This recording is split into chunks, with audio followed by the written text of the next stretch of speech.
Hi, I'm Donna with TeaPots and Treasures, and I'm here to bring you some tea tips again.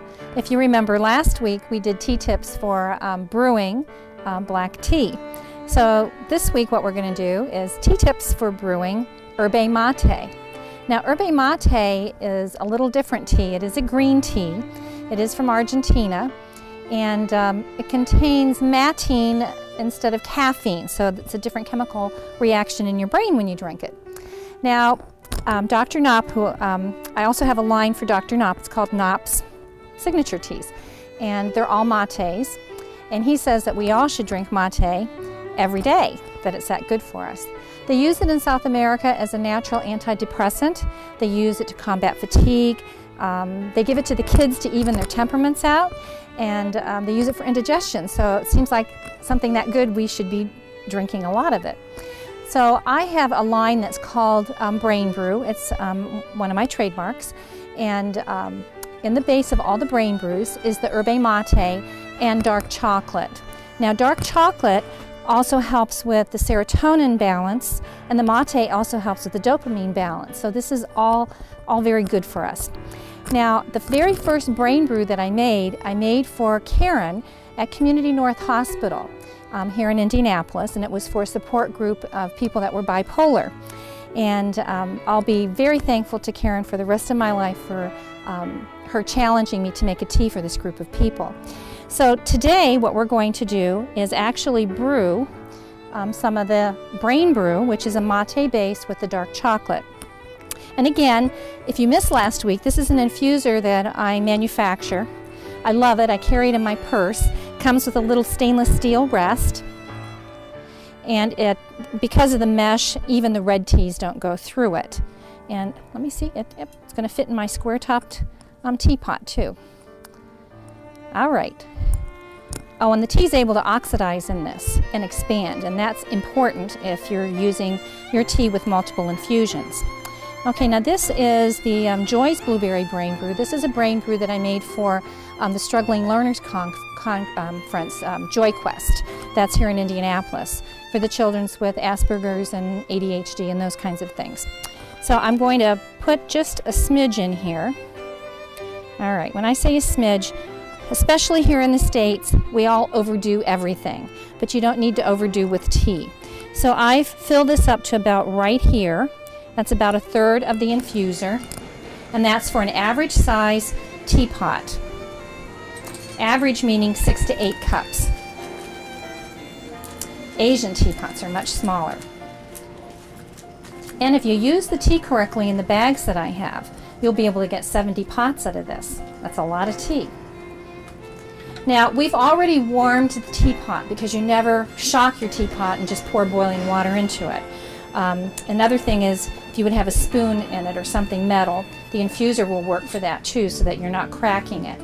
And when I'm having company or guests, or like here in the store, I do always put a little bit of sweet in the pot. Sugar cubes are really, really tiny, and I just put 2 in there. At home, when I do it myself, I don't use the sugar, I use the honey, or I don't use anything. I'm a real tea drinker. Okay, so we're going to put the infuser over the top of the teapot, just like this. You can see how that is. And my daughter's going to hand me the tea kettle. Okay, we're going to talk about the water. Your tea taste is critical according to the temperature of your water and how long you brew your tea. So those are the 2 important things about tea. Now on the mate, I don't use boiling water. I do bring the water to a boil. On this particular kettle, we're able to tell immediately 212 to 220. And then I let it sit until it gets to 180 degrees. So the first time you're going to have to figure out, use the temperature, your thermometer in the kitchen or whatever, to figure out how long that takes, because I want the temperature at about 180 degrees. And then you're going to pour it over the infuser. You want to make sure that the tea leaves are being hit. This is another reason, like I was at a restaurant recently this week, and the waiter brought me, I ordered white pear tea, and I thought, ooh, that would taste good. He brought me a warm cup of water and a tea bag on the side. And I just kind of looked at it, and he said, oh, you just open the tea bag up and you just put it in the water, you dunk it. Now, that is inappropriate, and I sent it back. You don't dunk. You just don't dunk. You have to pour the boiling water. I know it sounds silly, but it's really an important part of the tea leaf being hit by the water at the right temperature. So, okay, so we're going to let this sit for about 2 minutes. Can I hand that back to you, Shirley? Thank you. We're going to let that sit. I don't cover it up. I just kind of make sure the heat stays in there. And somebody let me know when about 2 minutes are up. Okay. One of the other brain brews that I have that I recently made is called a Women's Reviving Brain Brew. And what's in this one, along with the mate and the dark chocolate, are good things for women. The calendula flowers. I like my tea to be pretty. So the calendula flowers, the tilia flowers, which are good for warding off colds. The calendula helps with, it's an antispasmodic. There's elderberries in here. You can see the tea's beautiful. The tea should be pretty. Okay, 2 minutes are probably up. Nobody told me.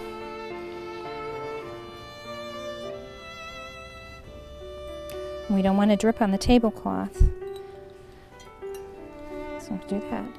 And then let's see how this is.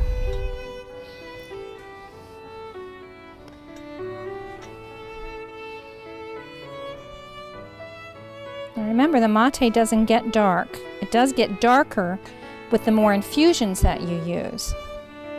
The test will be for me to taste it, so excuse me. It's very hot and it's perfect. Okay, now let's talk about multiple infusions. Since the leaves that are in the mate are small, they need, the more that they're hit with the water, the better they get. Now you're only getting the matine on the first infusion, and so on multiple infusions, what you do, if we would have this pot emptied, we'd put this back on again and pour the 180-degree temperature on top of that again for another 2 minutes. I might leave it for 2 minutes and 10 seconds or 20 seconds, somewhere around in there. You figure out according to what your tastes are like. And so that would be the second infusion. And as you can see, the tea is already expanded and oxidized, and it will keep doing that. And if we made 6 or 7 pots with the same tea leaves here, it would expand all the way to the top. And then you throw it out in your garden. So next week, what we're going to talk about is the caffeine content and the matine content and how you can naturally decaffeinate. So thank you for tuning in to Tea Tips with Teapots and Treasures, and I hope you visit my website at teapots4u, the number 4, the letter u.com, and I can ship anywhere. Hope to hear from you. Thanks.